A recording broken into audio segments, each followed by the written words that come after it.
അപ്പോൾ ഇത് കുറേ കമൻറ്റ് വന്ന റെസിപ്പി അതിന് ഞാൻ ചിക്കൻ കാണിച്ചിട്ടാകുമ്പോൾ അപ്പോൾ നമുക്ക് നല്ല അടിപൊളി ഗ്രീൻ ചിക്കൻ എങ്ങനെ ഉണ്ടാക്കുന്നത് നോക്കാം. അതിന് വേണ്ടിയിട്ടാണ് ഞാൻ ഫുൾ ചിക്കൻ തന്നെ എടുത്തിന് അതിനൊരു 4 പീസാക്കിയിട്ട് കട്ടാക്കിന്.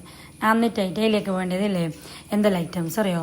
പച്ചമുളക്, വെളുത്തുള്ളി, ഇഞ്ചി, ക്യാപ്സിക്കം, നമ്മളെ പുതിനയിലില്ലേ പുതിന, എല്ലാ ഗ്രീൻ കളറായിട്ടുള്ളത് എന്തുണ്ട് അതെല്ലാം എടുക്കാം. നല്ല കളർഫുള്ളാകാൻ വേണ്ടിയിട്ട് അങ്ങനെതാ എല്ലാം എടുത്തിട്ട് അതിന് ശേഷം ഇല്ലേ മിക്സിക്ക് ഇട്ടിട്ട് നല്ല പേസ്റ്റാക്കിയിട്ട് അരച്ചെടുക്കണം.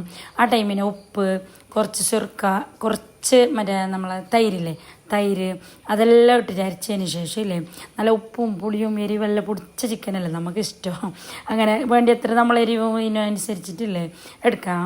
ഓക്കെ, അപ്പം ഞാനിപ്പോൾ എല്ലാവരും ഒരു പൊടി പോലെ ഇങ്ങനെ കുറച്ച് കൂടുതൽ തന്നെ എടുത്തിന്. അങ്ങനെ വെളുത്തുള്ളി, ഇഞ്ചി, മല്ലിച്ചപ്പ്, പുതിന, ക്യാപ്സിക്കം, പിന്നെ പച്ചമുളക് എല്ലാ ഐറ്റംസും എടുത്തിട്ടില്ലേ നല്ല വൃത്തിയാക്കിയിട്ട് കയറ്റി കൊടുക്കുന്ന ചിക്കനിലൊക്കെ ഇട്ട് കൊടുക്കാം.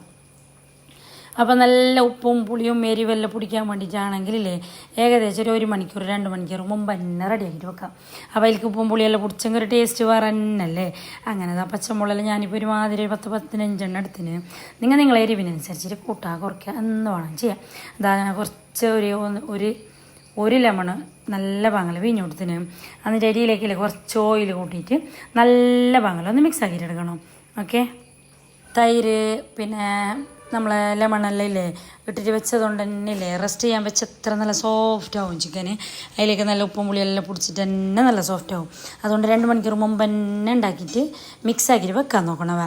അപ്പോൾ നല്ല അടിപൊളിയായിട്ട് വരുന്നുണ്ട്. പിന്നെ കുറച്ച് ഓയിലും മിക്സ് ആക്കണം ഇത് മിക്സ് ആക്കുന്ന ടൈമിൽ. എന്നിട്ട് എന്താക്കണ്ടേ അറിയോ? ഒരു കുക്കർ എടുക്കുക. കുക്കർ എടുത്തിട്ടായിട്ട് ആ കുക്കറിലേക്ക് ഇട്ടിട്ട് 2 വിസിലാക്കിയിട്ട് എടുക്കാം. 2 തന്നെ. പിന്നെ നിങ്ങൾ പുതിയ കുക്കറെങ്കിൽ വേഗം പോകും, അന്നങ്ങ് ഒന്നാക്കിയാൽ മതി. ഞാനിപ്പോൾ എൻ്റെ കുക്കറിൽ 2 വിസിലാക്കിയിട്ട് എടുത്തിന്. ഓരോരാളെ കുക്കർ പോലെ ഇരിക്കും. കുക്കറിൽ വിസിലായതിന് ശേഷം ഇല്ലേ ഒരു ചീനച്ചട്ടിക്കാൻ പറ്റിയിട്ടില്ലേ നല്ല പാങ്ങല തിളപ്പിച്ചെടുത്താൽ മതി. ഈ ടൈമിൽ നിങ്ങൾക്ക് വേണമെങ്കിലേ ഈ ചിക്കനെ ഒന്ന് ഫ്രൈ ആക്കിയിട്ടായിട്ട് ഇട്ടാലും പ്രശ്നമില്ല. ഈ മിക്സാക്കിയ ചിക്കനില്ലേ ഒന്ന് തിരിച്ചിട്ട് മറിച്ചിട്ടിട്ടായിട്ട് കുക്കറിലിട്ടാലും പ്രശ്നമില്ല. എന്നിട്ടാ നല്ല പാങ്ങൽ തിളച്ച് വരുന്നുണ്ട്. അപ്പോൾ നിങ്ങൾക്ക് ഓരോരാളും ഓരോരോ ഇഷ്ടമല്ലേ. ഗ്രേവി വേണമെങ്കിൽ ഇങ്ങനെ വെക്കാം, അല്ലെങ്കിൽ കുറച്ച് ഇങ്ങനെ വെച്ച് ഡ്രൈ ആക്കിയിട്ട് അങ്ങനെ കൂട്ടാനും സൂപ്പർ ടേസ്റ്റാണ്. അപ്പോൾ എല്ലാവരും ഒന്ന് ട്രൈ ആക്കിയിട്ട് നോക്കാം. ഓക്കെ, ബൈ, അസ്സലാമു അലൈക്കും.